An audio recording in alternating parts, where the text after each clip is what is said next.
ہم نے ان مسائل کو بہتر کرنے میں، اور ہم نے کوشش کی کہ یہ مسئلہ، یہ مشکل دوبارہ کسی کو نہ فیس کرنی پڑے. تو ہم نے نئے پروجیکٹس کا آغاز کرنا شروع کیا، اور اسی طرح ڈیولپ ہوتی گئی ساریون پاکستان، اور آج ایک بہت بڑا پروجیکٹ بن چکی ہے. اور اگر میں اس کی اسپیسیفکلی آغاز کی بات کروں کہ کون سا حادثہ اس کے آغاز کی وجہ بنا، تو مجھے یاد پڑتا ہے کہ جون 2020 میں ہماری ملاقات ایک تھیلیسیمیا فائٹر سے ہوئی تھی، جو کہ ایمرجنسی میں تھی بلڈ نہ ملنے کی وجہ سے. That was a very dramatic situation کہ بارش ہو رہی تھی، بلڈ نہیں ملا، بڑی مشکلات کے بعد اس کے لیے بلڈ ارینج کیا. دین ہمیں پتہ چلا کہ حافظ آباد ایک ایسا شہر ہے جہاں پہ ان بچوں کے لیے بلڈ ٹرانسفیوژن کی سہولت موجود نہیں ہے، اور ان کو ہر 15 دن کے بعد لاہور گجرانوالہ ٹرانسفر ہونا پڑتا ہے. تو دین وی ڈیسائیڈڈ کہ ہم ایک ایسا پروجیکٹ ڈیزائن کریں گے جو ان بچوں کو فیسیلیٹیٹ کرے گا، جو کمیونٹی کو پہ بیک دے گا، اور ہم نے اس کا نام رکھا ساریون پاکستان.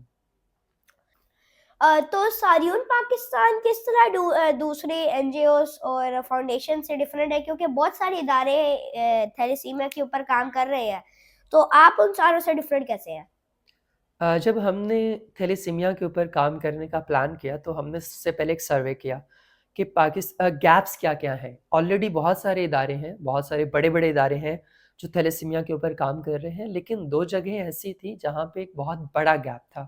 اور دین وی ڈیسائیڈڈ کہ ہم اس گیپ کو فل کریں. پہلا گیپ تھا اویئرنیس کیمپین، کہ ادارے میڈیکل ٹریٹمنٹ دے رہے ہیں، بہت اچھے سے دے رہے ہیں، لیکن اویئرنیس کیمپین اس لیول پہ نہیں ہے جس لیول پہ ہونی چاہیے تھی، کیونکہ بچے مزید پیدا ہو رہے ہیں، اور جو بچوں کا برتھ ریٹ ہے وہ چینج نہیں ہو رہا، وہ پچھلے 70-75 سالوں سے سیم آ رہا ہے. تو اٹس مین کہ کہیں نہ کہیں گیپ موجود ہے اویئرنیس میں، یا پھر اگر اویئرنیس ہو بھی رہی ہے تو اس کا جو پیٹرن ہے وہ بڑا آؤٹ ڈیٹڈ ہے، اس کو اپڈیٹ کرنے کی ضرورت ہے. سیکنڈ گیپ یہ تھا کہ ان بچوں کی جو سائیکالوجیکل ہیلتھ تھی وہ بڑی ڈسٹرب تھی، کمپرومائز تھی.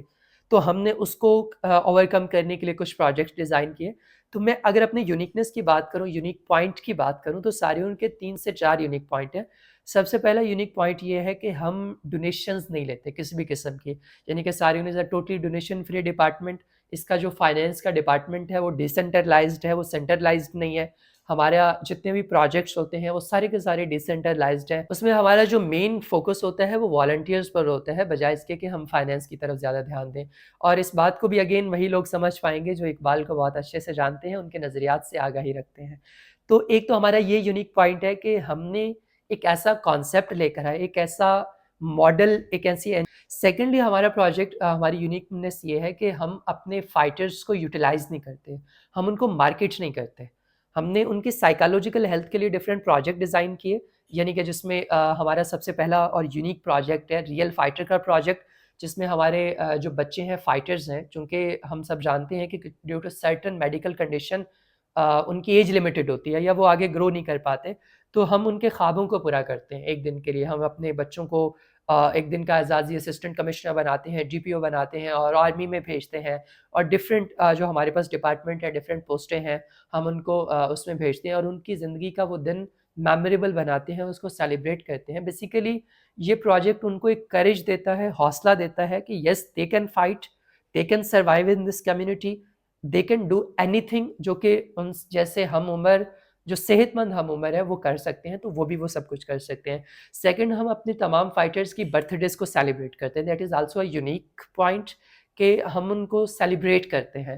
پھر ہم جن سینٹرز میں وزٹ کرتے ہیں یا جن سینٹرز کے ساتھ ہم اٹیچ ہیں، ہم نے ان سینٹرز کو ایک گھر کا انوائرمنٹ دیا ہے. وہاں پہ ڈفرینٹ گیمز ہوتی ہیں، وہاں پہ ان کے لیے ڈفرینٹ ایکٹیویٹیز ہوتی ہیں، ان کے لیے سیلیبریشنز ہوتی ہیں. تو وہ جو انوائرمنٹ ہے وہ ایک ہاسپٹل کا انوائرمنٹ نہیں ہے بلکہ گھر کا انوائرمنٹ ہے. پھر ہم اپنے بچوں کو پیشنٹ نہیں کہتے، ہم ان کو فائٹر کہتے ہیں. نہ ہی ہم ان کو پیشنٹ سمجھتے ہیں، ہم ان کو ریئل فائٹر سمجھتے ہیں، اور اسی کے اکارڈنگلی ہم ان کے ساتھ ٹریٹ کرتے ہیں. ان کے لیے ڈفرینٹ ہیلدی ایکٹیویٹیز ہوتی ہیں، ان کے آؤٹ ڈور ٹورز ہوتے ہیں. دین ہمارا جو دا موسٹ امپارٹنٹ پروجیکٹ ہے ساز حیات. ساز حیات کی اگر میں بات کروں تو پاکستان میں پہلی مرتبہ ہم نے ایک فیسٹیول انٹروڈیوس کروایا جو کہ کسی پیشنٹس کے لیے تھا.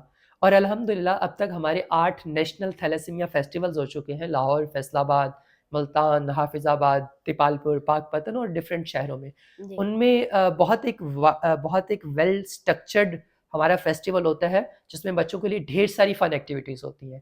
مین ٹو سے کہ اگر میں ساریون کی بات کروں تو ساریون کا جو سلوگن ہے تھیلیسیمیا ڈپارٹمنٹ کا وہ یہ ہے کہ یہاں زندگی مسکراتی ہے.